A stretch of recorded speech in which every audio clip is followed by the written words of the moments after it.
देखो भाई, कल जो लास्ट आपको टाइप्स ऑफ फंक्शन में पढ़ाया था वो पढ़ाया था पार्शियल व फ्रैक्शनल पार्ट फंक्शन, ठीक है। आज जो स्टार्ट कर रहा हूँ बच्चों देखिएगा,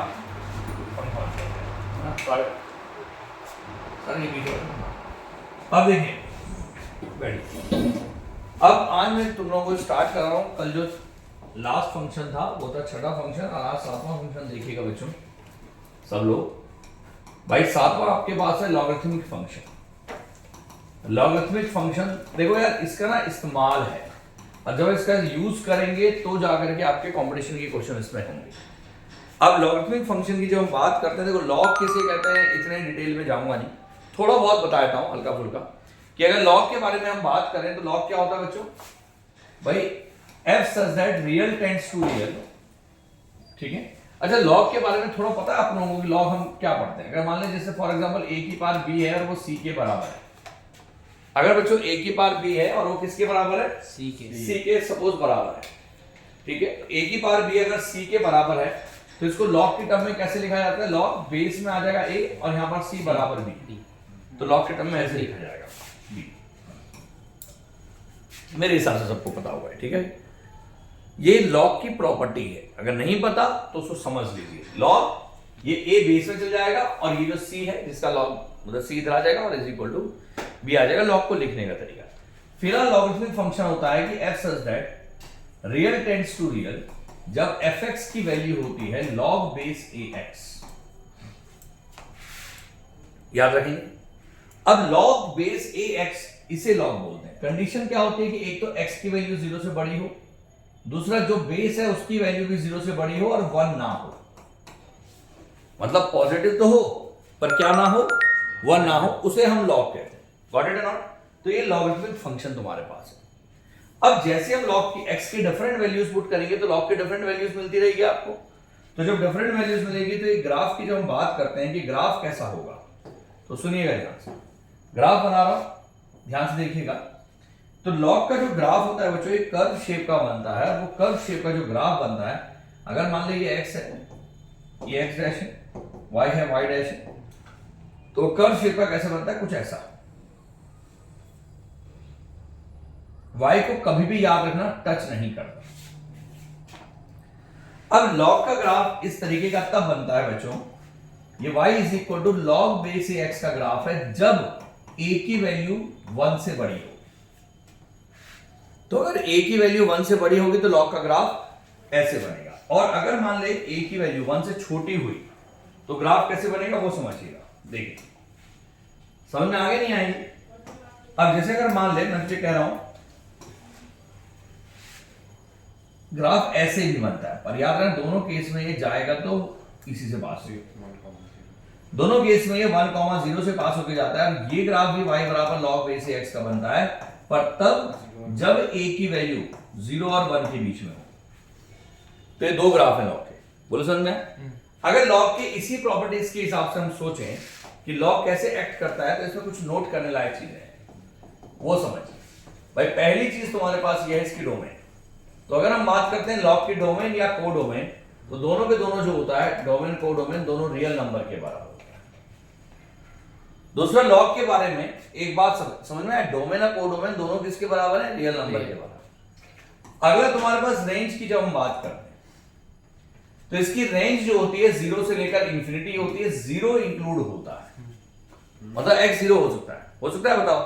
नहीं हो सकता। एक और गलती कर दी मैंने डोमेन की, डोमेन की वैल्यू 0 से लेकर, क्योंकि लिखा है मैंने देखो x की वैल्यू ग्रेटर देन 0, तो 0 से लेकर इंफिनिटी होता है ओपन इंटरवल। सर 1 नहीं होता इसमें, x की वैल्यू तो 1 पुट कर सकता है ना। अरे भैया x की वैल्यू 1 पुट किया जा सकता है, और को डोमेन होता है इसमें रियल नंबर। और जो रेंज हमारे पास होती है, रेंज का मतलब द वैल्यू ऑफ y, तो y की वैल्यू कोई भी रियल नंबर हो सकती है, क्योंकि y की वैल्यू गौर से देख माइनस इंफिनिटी से लेकर प्लस इंफिनिटी, y की वैल्यू तो कुछ भी हो सकती है ना, लॉग नेगेटिव भी होता है। इसके अलावा चौथी चीज याद रखना, जो fx is equal to log base x है, is an increase is strictly, ये स्ट्रिक्टली इंक्रीजिंग फंक्शन होता है इंक्रीजिंग फंक्शन होता है in its domain, function throughout its domain, मतलब अपनी पूरी डोमेन में ये क्या होता है, स्ट्रिक्टली इंक्रीजिंग होता है। इसकी डोमेन क्या है, 0 से बड़ी। बात समझ में है? पांचवी चीज जो fx is equal to log base a x होता है इज कंटिन्यूअस फंक्शन। ये अपने लिए हमेशा कंटिन्यूअस होता है, continuous and differentiable function for x greater than 0, मतलब अपनी पूरी डोमेन में ये कंटिन्यूअस भी होता है और डिफरेंशिएबल भी होता है। ठीक है, देख के पता लग रहा है साफ। अच्छा, इवन ऑड ये होता नहीं है, पीरियोडिक फंक्शन ये है, पर इसके बारे में कुछ और बातें हैं। कैसे भाई, fx इज इक्वल टू जो log बेस x होता है इज 1 ये 1 भी होता है एंड ऑन टू भी होता है फॉर x ग्रेटर देन 0 पे। अपनी डोमेन पे ये 1 भी होता है और ऑन टू भी होता है। क्यों? क्योंकि अपने डोमेन मतलब x की वैल्यू जब 0 से बड़ी हो, ग्राफ को देख के पता लग रहा कि किसी भी दो x के, दो या दो से ज्यादा x के लिए एक y नहीं है। बोलो ठीक है, एक y तो नहीं है ना, अलग अलग y है। तो इसका मतलब ये fx equal to log base x जो है इज 1 भी होगा और ऑन टू भी होगा x ग्रेटर देन 0 पे। बोलो एनी कंफ्यूजन है बच्चों? No sir. ठीक, अब आगे समझ। इसके बाद सातवीं चीज, 1 ही आ गया, ऑन टू ही आ गया, एवरीथिंग इज क्लियर। अब और क्या समझ में आ रहा है इस ग्राफ को देख करके बताओ? कुछ और चीजें पता लग रही है? कुछ नोट समझिए। मैंने आपको कंडीशन तो ये बता दी, y बराबर log बेस x कब वैलिड होता है, जब a 0 से बड़ा हो और 1 ना हो। बोलो ठीक है, तो x की वैल्यू 0 से बड़ी ये होता है। कुछ और प्रॉपर्टीज है, वो प्रॉपर्टीज मैंने वैसे बहुत बार लिखा रखी है, एक बार दोबारा देख। अगर a 1 हो गया तो सर मुझ सर a 1 हो गया तो 0 होता ना। हाँ सर, y बराबर तो 0 हो ही नहीं सकता ना। अभी तो y को कहां 0 बोला मैंने, तभी तो रेंज रियल y 0 क्यों नहीं, क्या चीज y 0 नहीं हो सकता ना, y 0 नहीं, हाँ y 0 नहीं हो सकता। रेंज कैसे हो गई फिर r? हाँ भाई देखो, एक चीज ने बोली नहीं, y 0 क्यों नहीं हो सकता बोलता? कट नहीं कर रहा ना। क्यों कट क्यों नहीं कर रहा? x को कट नहीं कर रहा। तो उससे अरे तूने कहा y x 0 नहीं हो सकता, नहीं। y तो 0 हो सकता है। अरे भैया log 1 0 होता है ना भाई, है आज का ऐसे होता है, अभी देख समझा दो। गर्मी हो रही है। Properties of log base x। अच्छा सुन सुन सुन, देखो भाई log बेस x की कुछ प्रॉपर्टीज बता। पहली प्रॉपर्टी है log बेस a की वैल्यू 1 होती है, ठीक है। हाँ। दूसरी प्रॉपर्टी होती है, देखिए समझ में, log बेस a की वैल्यू कितनी होती है बच्चों? 1 होती है। अगला log बेस a b को लिखा जा सकता है 1 upon log base b a। तीसरा, बोलो यहां तक आया नहीं? Yes sir. अगला और क्या हो सकता है सोचो, अगर log बेस a है और m की पावर n है तो उसको n log base a m लिखा जा सकता है। ये ऑलरेडी आपने बहुत बार पढ़ी है, तो मैं ज्यादा डिटेल में जाऊंगा नहीं। और एक और प्रॉपर्टी लिखा रहा हूं बस, log बेस a b की वैल्यू भाई या तो समझ रहा, या तो भैया इज इक्वल टू, या तो ग्रेटर देन 0 होती है, या लेस देन 0 होती है, या इज इक्वल टू 0 होती है। भाई log बेस a की वैल्यू 0 से पॉजिटिव तब होती है जब a and b lies in same direction of same side of unity, side of unity का मतलब 1, जब ये 1 के सेम साइड पे होंगे, या तो दोनों 1 से बड़े हों या दोनों 1 से छोटे हो। ये ऑलरेडी बहुत बार बता चुका, आ रहा सर से।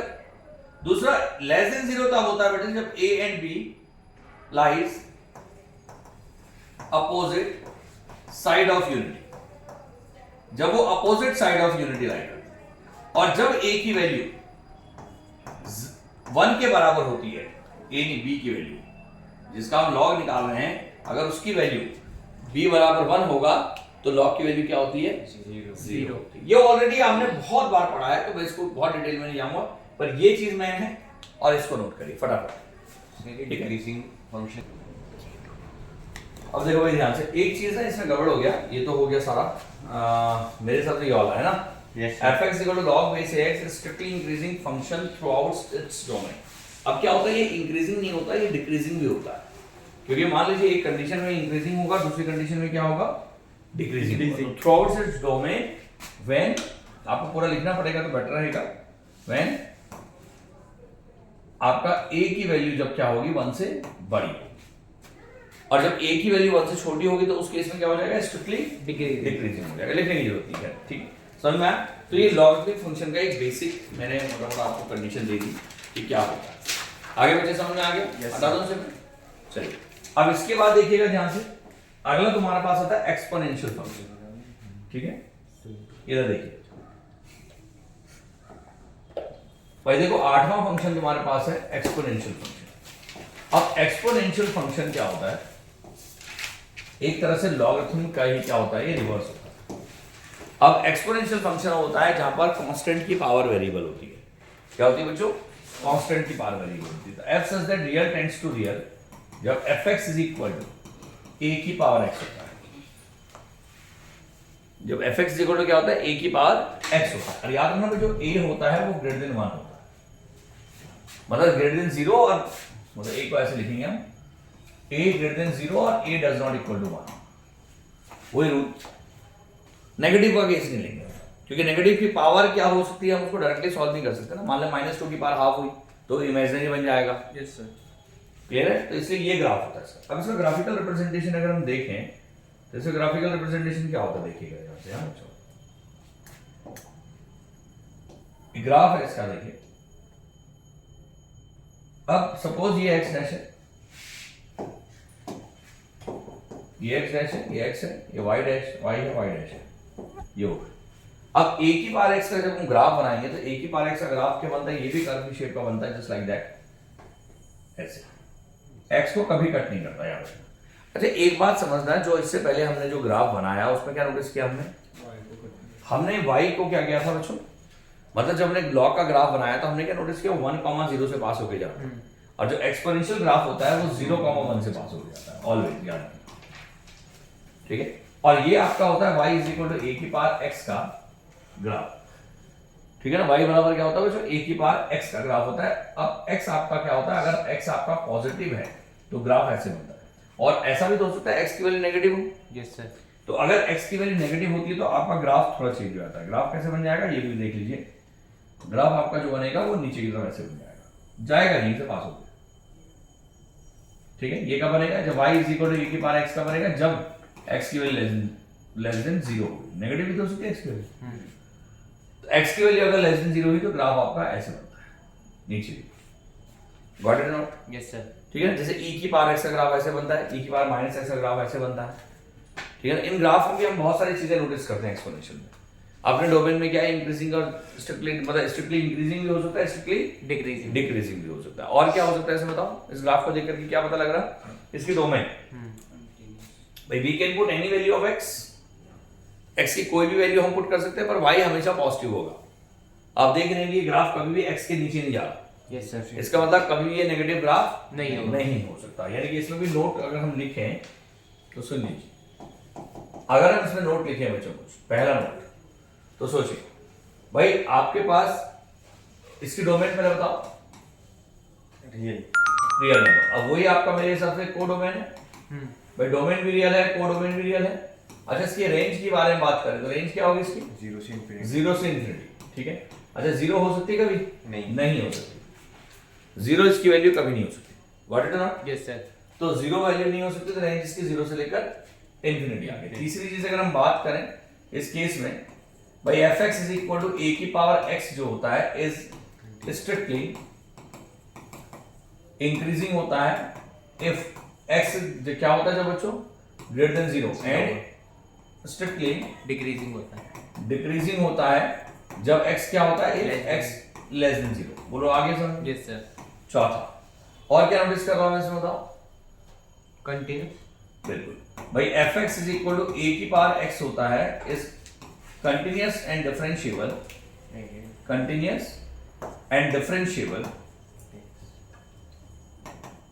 everywhere। अब everywhere वर्ड इसलिए बोल रहा हूं भाई क्योंकि हमेशा इसकी डोमेन क्या है, पूरा रियल नंबर। तो हर जगह पे क्या होता है, कंटिन्यूअस होता है, कहीं पर भी कोई ब्रेकेज नहीं आता। अच्छा ना तो ये फंक्शन इवन है, ना ही ये फंक्शन ऑड है, ना ही ये फंक्शन पीरियोडिक है, वन वन ठीक है। अच्छा 1 1 ऑन 2 के बारे में बताओ, क्या कहते हैं आप लोग? वन वन है। बिल्कुल, तो fx बराबर a की पावर x इज 1 1, ये 1 1 फंक्शन है। अच्छा याद रखना a की पावर x बोल रहा हूँ, पर जनरली मैथ्स में क्या होता है, e की पावर x लिखा होता है, e का मतलब होता है 2.71, ठीक है, डोंट बी कंफ्यूज्ड। ये 1 1 होता है। और छठे में fx इज इक्वल टू जो a की पावर x है बच्चों इज इनटू फंक्शन, बताओ क्यों? कोडोमेन रेंज के बराबर नहीं है, इसलिए इनटू फंक्शन है, ठीक है। आगे सब 1 1 है और into function, into is that clear? Yes sir. Any confusion? Graph देख के पता लग गया? चलिए नोट करिए फटाफट। अब देखो भाई, इसके बाद ये तुमने नोट कर लिया। इसके बाद आता है तुम्हारा ट्रांसफॉर्मेशन। देखो ट्रांसफॉर्मेशन मेरे हिसाब से तुम लोगों को आता है, ठीक है, ऑलरेडी एवरीबॉडी नोस किया ट्रांसफॉर्मेशन क्या होता है। मैंने पिछली क्लास में तुम्हें पढ़ाया था, पिछले मतलब 11th में पढ़ाया गया था आपको। अगर नहीं भी आता तो मैं हल्का फुल्का आपको बताया था, देखिएगा ध्यान से, पूरा डिटेल में नहीं जाऊंगा क्योंकि उतना टाइम है नहीं, ठीक है, क्योंकि अभी हम सिर्फ 12th का बेस बना रहे हैं, ट्रांसफॉर्मेशन। और याद रखना ये जो 12th का बेस बनता है बच्चों तुम्हारे लिए, ये सिर्फ स्कूल लेवल के लिए बन रहा। स्कूल के लिए इतने बेस की जरूरत नहीं है, क्योंकि हमें एनडीए भी पढ़ना है, हमें आईटी भी पढ़ना है, तो इसलिए हम लोग क्या कर रहे हैं कि उसके लिए बेस बना रहे हैं, ठीक है। अब देखिएगा ध्यान से, जब हम बात करते हैं बच्चों ट्रांसफॉर्मेशन की, कुछ रूल्स होते हैं। जल्दी जल्दी ये रूल बताओ, देखिए अब फटाफट देखिएगा, कुछ नियम समझिएगा। अगर ट्रांसफॉर्मेशन के कुछ रूल्स की हम बात करें तो देखिए भाई, पहला नियम जो तुम्हारे पास ट्रांसफॉर्मेशन का होता है वो ये होता है कि अगर मान ले किसी fx को अगर आप fx प्लस माइनस a कर रहे हैं तो हम क्या करें? अगर किसी fx को हम fx प्लस माइनस a कर रहे हैं तो हम क्या करें? देखिएगा, अब ये y है, y डैश है, x डैश है। तो अगर मान ले हमने कहा fx प्लस माइनस a कर रहे हैं, अगर मान ले ये fx तेरे पास ऐसे है, तो अगर y बराबर fx बच्चों तुम्हारे पास इधर है, तो अगर मैं उस fx में कुछ ऐड कर दूं तो ऐड करने से क्या होगा, वो ग्राफ a यूनिट ऊपर खिसक जाएगा। तो ये हो जाएगा y बराबर fx प्लस a। सर वो जो a में ही होगा ना, x में तो नहीं। y और दूसरा अगर मान ले माइनस कर दूं तो वो a यूनिट नीचे खिसक जाएगा, यानी कि fx माइनस a हो जाएगा। बोलो समझ में? Yes sir. तो ये y में शिफ्ट होगा ना बस। y एग्जांपल देता हूं, चलो एक का एग्जांपल देना, सबका नहीं दूंगा एग्जांपल भाई, याद रखना, क्योंकि ऑलरेडी पढ़ा चुका हूं। देखिए अगर मैं एक एग्जांपल दूं आपको, और वो एग्जांपल तुम्हारे पास है कि मुझे कैलकुलेट करना है mod x माइनस 3 का ग्राफ किसका बनाना है भाई? mod x minus fx is equal to mod x minus 3 का ग्राफ। तो अगर मुझे इसका ग्राफ बनाना है, आप सोचिए दिमाग लगा करके, ये y है, y डैश, ये x है, ये x डैश है। तो अगर मान ले mod x का पहले mod x का ग्राफ है, तो mod x का ग्राफ कैसे बनेगा बालक? v शेप u शेप का आपका v शेप का ग्राफ ऐसे बनता है। ये तो बेसिक ग्राफ तो अभी बताया थोड़ी देर पहले, यस सर। ठीक है भाई, mod x का ग्राफ है। अब उसमें आपने क्या किया, 3 को माइनस कर दिया, तो 3 को माइनस करने से क्या होगा, 3 यूनिट नीचे खिसक जाएगा। Yes sir. तो जो ग्राफ आपका होगा वो 3 यूनिट क्या होगा, नीचे नीचे की तरफ आ जाएगा, यानी कि ग्राफ आपका ये बन जाएगा कुछ ऐसा। और ये किसका ग्राफ बनेगा? ये बनेगा y is equal to mod x minus 3 का ग्राफ। बोलो समझ में? Yes yes sir. सर। तो शिफ्टिंग कैसे होती है समझ में आ गया? उसी रेशियो में वो शिफ्टिंग हो जाएगी। दूसरा आपके पास बच्चों क्या है, देखिएगा, दूसरा हमारे पास क्या है, अगर मान ले fx की शिफ्ट fx को चेंज कर दें x प्लस माइनस a में। अच्छा याद रखना, a पॉजिटिव होना, मतलब मैं किसकी बात कर रहा हूं, a जब पॉजिटिव हो, क्योंकि फिर तो प्लस माइनस दिक्कत नहीं करेगा। अरे a पॉजिटिव का मतलब प्लस पॉजिटिव किया या माइनस पॉजिटिव किया, ये बताना चाहूं, समझ में आया नहीं है? तो अगर मान ले fx को x प्लस माइनस a करो, तो अब अभी तक मैंने क्या किया था, y में चेंजेस y में किए थे। अब मैं x में चेंजेस कर रहा हूं। तो अगर आप x में चेंजेस करते हैं तो सोचिए क्या होगा, सुनिए, ये x है, x डैश, y डैश, ठीक है। तो अगर हम x में चेंजेस करें, fx प्लस माइनस a करें, तो क्या होगा बच्चों, कोई भी ग्राफ हमारे पास है, मान लो वो ग्राफ ऐसे है। अब ये ग्राफ जो है y बराबर fx का ग्राफ है। अगर इस ग्राफ में आपने माइनस कुछ किया एंगल में, तो राइट में शिफ्ट हो जाएगा, मतलब सेम बनेगा और ये हो जाएगा y बराबर f x minus a positive. और अगर ये लेफ्ट में शिफ्ट होगा बच्चों तो सुनिएगा, अगर ये लेफ्ट में शिफ्ट होता है ऐसे तो ये बन जाएगा y is equal to f x plus a का ग्राफ। बोलो समझ? मतलब सर ये थोड़ा सा मतलब x में बढ़ेगा, y में भी थोड़ा उतर जाएगा। नहीं y मिल जाएगा, वो हम तुम्हें लग रहा है कि ऐसा हो रहा है, वो एक्चुअली ऐसे जा रहा है। मतलब वो एक ही उसमें। हाँ एक ही उसमें, वो ऐसे जा रहा है, ठीक है, एक ही लाइन में। वो लाइन में ऐसे ना, वो तो मैंने वैसे बनाया, मतलब आप इसको थोड़ा और मॉडिफाई करेंगे तो ये ऐसे जाएगा ना, नीचे नीचे जाता रहेगा। ये ऐसे आएगा जैसे जा रहा है, जैसे मान लीजिए नीचे है तो ये नीचे आएगा ऐसे। अच्छा। फिर ये रेड वाला जो ग्राफ है ये ऐसे आएगा और नीचे, जैसे sin x के ग्राफ ठीक है में ना, y की तरफ, y को लेफ्ट में खिसक गया ना। सर sin x के ग्राफ में कुछ फर्क नहीं पड़ेगा। sin x के ग्राफ में क्यों नहीं पड़ेगा फर्क? पड़ेगा, देखो मैं बताता हूँ क्या पड़ेगा। आगे समझ में आ गई चीज? Yes sir. अब इसके बाद देखो, अब ये कह रहा है कि साइन के ग्राफ में फर्क नहीं पड़ेगा, मैं कहता हूँ फर्क पड़ सकता है, ठीक है। एग्जांपल तो साइन का ही ले लेते हैं। अब यार तुम ना पूरा मुझसे सॉल्व करना है। fx बराबर मान लो sin x, अगर sin x का ग्राफ है तो sin x का ग्राफ जनरली क्या होता है, ये sin x का ग्राफ, यस सर। ठीक है, ये sin x का ग्राफ है, तो y बराबर sin x का ग्राफ है। अगर मान ले मैंने तुझे क्या कहा कि मुझे निकालना है sin x plus 2 का ग्राफ या sin x plus pi by 2 का ग्राफ, तो तूने क्या किया, pi by 2 प्लस किया ना, तो pi by 2 यूनिट लेफ्ट में खिसक गया ग्राफ। तो अगर pi by 2 यूनिट लेफ्ट में ग्राफ खिसकेगा तो सोचो ग्राफ कैसे बनेगा। cos x का pi by 2 यूनिट यहां से रहा है, अब ये हिस्सा यहां आ गया तो ये इधर आ गया, यस सर। तो ग्राफ ऐसा बन गया ना भाई। अच्छा समझ गया मैं। समझ में आया नहीं है? यस ऐसे सर। बन गया। तो ये जो पीला वाला ग्राफ है ये क्या, y बराबर sin pi by 2 plus x का ग्राफ। बोलो सर, आपने प्लस किया तो प्लस करने से वो लेफ्ट में खिसका, माइनस करने से कहां खिसकता, राइट में। राइट में। बोलो समझ में आ गया? तो this is your sin pi plus x का graph, pi by 2 plus x। Yes sir. तो ये कंपोजिशन है बच्चों, ट्रांसफॉर्मेशन के बेसिक रूल्स हैं, ठीक है। जल्दी से नोट करिए इसको, फिर मैं अगले ट्रांसफॉर्मेशन बताता हूं, दो तीन और बताता हूं, नोट करिए। अब देखो भाई ध्यान से, अब इसके बाद अगला चीज तुम्हारे पास है, अगला टाइप, ये ट्रांसफॉर्मेशन मैंने आपको दो चीजें बता दी हैं। अब तीसरी चीज समझिए बच्चों, तीसरा ट्रांसफॉर्मेशन क्या है कि अगर fx को ट्रांसफॉर्म कर दिया जाए मॉड fx तो क्या होता है। तो fx को अगर मॉड fx में ट्रांसफॉर्म करते हैं तो इसका रूल है, रूल क्या है भाई, डिलीट द, रूल यह है कि delete the portion below x axis by below x axis, x axis के बिलो जो पोर्शन है उसको डिलीट करो एंड मेक इट्स इमेज इधर देखो एज, इधर देखो, makes its image as x axis is a plane mirror. भाई x एक्सिस को प्लेन मिरर मानते हुए एक इमेज बना, इधर सुन लो।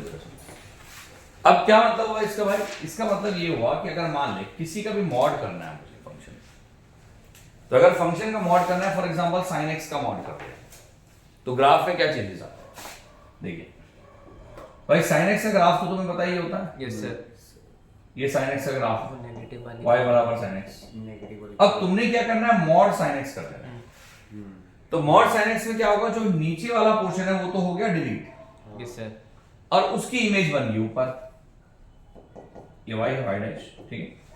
तो मतलब जब इमेज ऊपर बनेगी तो यहां से यहां तक तो रहेगा ग्राफ, एक और ऊपर। पर ये हट करके इसका ग्राफ ऊपर बन जाएगा, तो यानी कि ग्राफ ऐसे, फिर ऐसे, फिर ऐसे आया समझ? जी सर। तो ये आपका मॉड sin x का ग्राफ बनता है।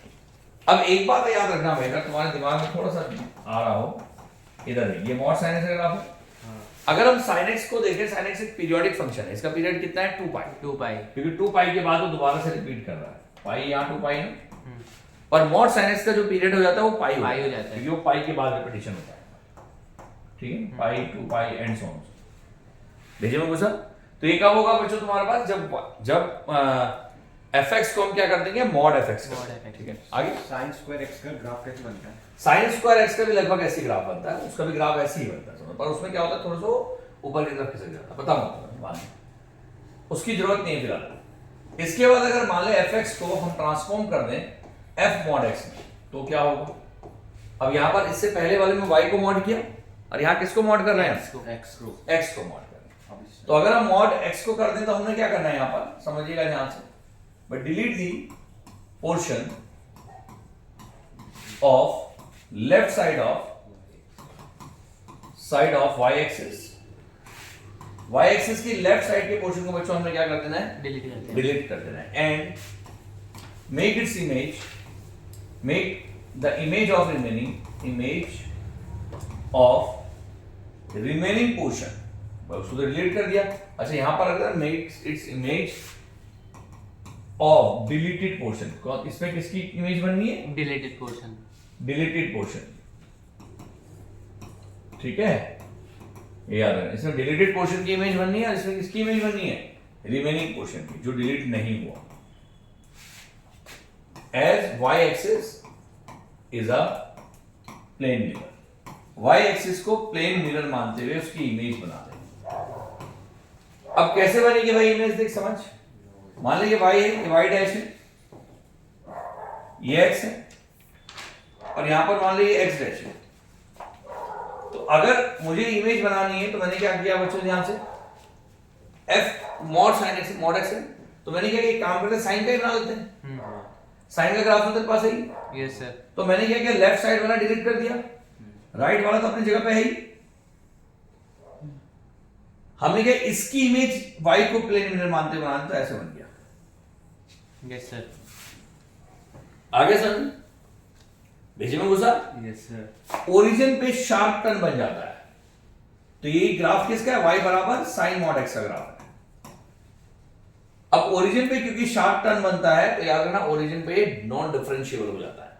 साइन मॉड x क्या होता है? ओरिजिन पे नॉन डिफरेंशिएबल हो जाता है। भेजे में घुस गया? Yes sir. क्लियर है? तो ये ट्रांसफॉर्मेशन की बेसिक चीज बता दी, और भी है ट्रांसफॉर्मेशन पर उतनी जरूरत नहीं है, इतने से आपका काम चल जाएगा। ठीक है, क्वेश्चन कैसे पूछते हैं? क्वेश्चन तो यार इसका इस्तेमाल होगा, इस्तेमाल वो तो जब मैं क्वेश्चन कराऊंगा तब पता लगेगा ना, ऐसे कैसे पता लगेगा। ठीक है ना, इसका यूज होगा, बस आपको आना चाहिए चीज। ठीक है, चलिए नोट करिए इसको फटाफट। इसको भाई ट्राई करके आना, बाकी तो बाकी कल मैं तुम लोगों को इंजेक्टिविटी सब्जेक्टिविटी के बारे में बताऊंगा। ठीक है, तो इसको नोट कर लेना। चलिए, थैंक यू।